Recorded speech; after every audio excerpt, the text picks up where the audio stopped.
Hello everybody, एक बार फिर से आप सभी का आपके अपने यूट्यूब चैनल पर हार्दिक स्वागत है। तो पिछली वीडियो में हमने देखा था कि संविधान सभा का गठन हो जाता है, नवंबर 1946 को चुनाव हो जाते हैं। अब आज की वीडियो में उससे आगे की चर्चा करेंगे। ये पार्ट 2 है, इसमें बैठकों का वर्णन किया गया है। जैसे संविधान सभा की जो जो बैठकें हुई, फिर बीच में भारत का विभाजन हो जाता है, आज़ाद हो जाता है देश, भारत पाकिस्तान 2 देश बन जाते हैं। उसके बाद में फिर संविधान सभा का पुनर्गठन होता है, कुछ सीटें वे पाकिस्तान में भी जाएंगी। तो ऐसे करके उन सब बातों का आज जिक्र करेंगे इस वीडियो में। वीडियो को आराम से देखना, अगर जल्दी देखना चाहें तो उसकी स्पीड बढ़ा के देख सकते हैं आप वीडियो को। आपको धीरे लग रहा हो तो पसंद आए तो वीडियो को लाइक करें, शेयर करें, चैनल को सब्सक्राइब कर लें, कमेंट ज़रूर करें।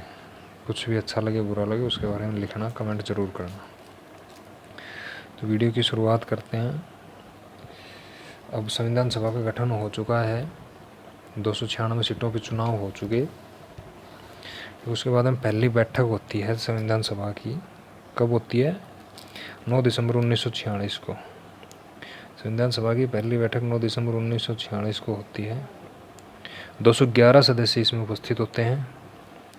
संविधान सभा की पहली बैठक में कितने सदस्यों ने भाग लिया था? 211 सदस्यों ने भाग लिया था। ठीक है। इसी पहली बैठक में डॉक्टर सच्चिदानंद सिन्हा को संविधान सभा का अस्थायी अध्यक्ष बनाया जाता है। ये इनको उम्र के हिसाब से वरिष्ठता के आधार पर बनाया जाता है। सबसे वरिष्ठ आदमी, सबसे उम्र दराज आदमी डॉक्टर सच्चिदानंद सिन्हा जी थे। उनको अस्थायी अध्यक्ष बनाया जाता है इस सभा में, पहली बैठक में। संविधान सभा की पहली बैठक में अस्थायी अध्यक्ष किसे बनाया गया? डॉक्टर सच्चिदानंद सिन्हा जी को। ठीक है। उसके बाद में दूसरी बैठक होती है, उसके 2 दिन बाद में ही। पहले 9 दिसंबर 1946 को, दूसरी 11 दिसंबर 1946 को होती है। सिर्फ 2 दिन बाद में ही होती है। इस बैठक में मेन काम किए जाते हैं। डॉक्टर राजेंद्र प्रसाद जी को स्थायी अध्यक्ष बनाया जाता है। तो संविधान सभा का स्थायी अध्यक्ष कौन हुआ? डॉक्टर राजेंद्र प्रसाद जी। अस्थायी अध्यक्ष कौन थे? डॉक्टर सच्चिदानंद सिन्हा जी। दूसरी बात आती है उपाध्यक्ष की। उपाध्यक्ष बनाए गए एच सी मुखर्जी को। संविधान सभा का उपाध्यक्ष कौन बना? H C Mukherjee. दूसरी बैठक में डिसाइड किया गया। इसी के साथ एक और महत्वपूर्ण पद पर नियुक्त किया गया बी एन राव को, जो अंतर्राष्ट्रीय न्यायालय में पहले न्यायाधीश थे भारत से। तो बी एन राव को संविधान सभा का कानूनी सलाहकार बनाया गया था। संविधान सभा का कानूनी सलाहकार या संवैधानिक सलाहकार कौन था? B N Rao. ये बात बहुत इम्पोर्टेंट है, इसमें तीनों ही चीज़ें इम्पोर्टेंस रखती हैं।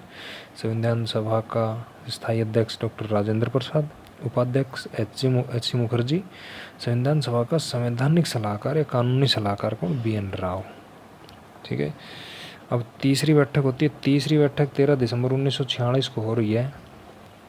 इस बैठक में पंडित जवाहरलाल नेहरू के द्वारा उद्देश्य प्रस्ताव प्रस्तुत किया जाता है कि हमारा उद्देश्य क्या है, किस उद्देश्य के आधार पर कैसे क्या संविधान का निर्माण किया जाए। ये सब चीज़ें इस उद्देश्य प्रस्ताव में होती हैं और ये पंडित जवाहरलाल नेहरू के द्वारा प्रस्तुत किया जाता है। ठीक है। ये उद्देश्य प्रस्ताव पारित कब होता है? ये बात बहुत ध्यान रखना जरूरी है, इम्पोर्टेंट। इस चीज़ पे तो स्टार लगा लो। ये चीज़ें इस वीडियो तीसरी बैठक वाले जो भी हैं, तीसरी बैठक कब हुई? 13 दिसंबर 1946 को। उद्देश्य प्रस्ताव किसने प्रस्तुत किया? जवाहरलाल नेहरू जी ने। उद्देश्य प्रस्ताव पारित कब हुआ? 22 जनवरी 1947 को उद्देश्य प्रस्ताव पारित होता है। उद्देश्य प्रस्ताव प्रस्तुत कब किया गया? 13 दिसंबर 1946 को। और पारित कब होता है? 22 जनवरी 1946 को पारित होता है उद्देश्य प्रस्ताव, जवाहरलाल नेहरू के द्वारा प्रस्तुत किया गया था। जो 3 बैठकें हो लेती हैं। इसके बाद में भारत का विभाजन हो जाता है। माउंटबेटन योजना के आधार पर माउंटबेटन भारत के वायसराय होते हैं। माउंटबेटन योजना जो उसने 3 जून 1947 को डाल ली थी। माउंटबेटन योजना कब प्रस्तुत की गई थी? 3 जून 1947 को प्रस्तुत की गई थी। इस योजना में, माउंटबेटन योजना में भारत का विभाजन लिखा जाता है। भारत का विभाजन कर दिया जाता है। भारत और पाकिस्तान के रूप में 2 देशों में बांट दिया जाता है। ठीक है। विभाजन के स्वरूप विभाजन जब हो जाता है तो भारत में संविधान सभा में सदस्यों की संख्या 324 रह जाती है। ठीक है, 324 रह जाती है। उनमें से 235 सदस्य निर्वाचित हैं और 89 सदस्य मनोनीत बचते हैं, क्योंकि कुछ सदस्य भाई पाकिस्तान का निर्माण हुआ है तो पाकिस्तान में भी चले जाते हैं ना। 389 टोटल सदस्य थे, 324 बचे, तो यानी कि 65 सदस्य पाकिस्तान चले गए। ठीक है, 65 सदस्य पाकिस्तान देश बन जाता है, उसमें आ जाते हैं, तो उस आधार पे संविधान सभा में 324 सदस्य रह जाते हैं। ठीक है, भारत विभाजन या माउंटबेटन योजना, ध्यान रखने की चीज़ है कि कब माउंटबेटन योजना कब प्रस्तुत हुई थी? 3 जून 1947 को। भारत विभाजन के बाद में सदस्यों की संख्या कितनी रह गई संविधान सभा में? 324। उसमें से निर्वाचित कितने थे? 235। और मनोनीत कितने? 89, 89। अब क्या होता है आगे? क्या होता है कि संविधान सभा का पुनर्गठन होता है। संविधान सभा का दोबारा से गठन किया जाता है, क्योंकि भाई भारत का विभाजन हो चुका और विभाजन हो गया तो उसमें सदस्यों की संख्या तो निर्धारित करनी पड़ेगी दोबारा से। तो फिर सदस्यों की संख्या बची थी 324, लेकिन 324 ना करके और कुछ मिला जुला के दोबारा से सदस्यों की संख्या निर्धारित की जाती है 299। 299 सदस्य निर्धारित किए जाते हैं दोबारा से। जब संविधान सभा पुनर्गठित होती है तो उसमें कितने सदस्य निर्धारित किए गए संविधान सभा के लिए? 299। ठीक है, 299 में से 229 सदस्य निर्वाचित, यानी कि 229 सदस्यों का निर्वाचन होना है।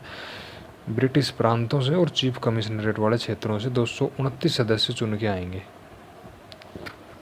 निर्वाचित होकर आएंगे, चुनावों से जीत के आएंगे।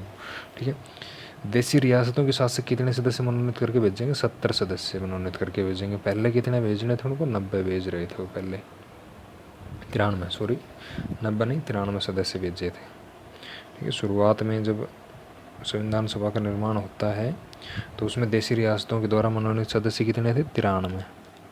लेकिन संविधान सभा का पुनर्गठन होने के बाद में सदस्यों की संख्या कितनी हो जाती है?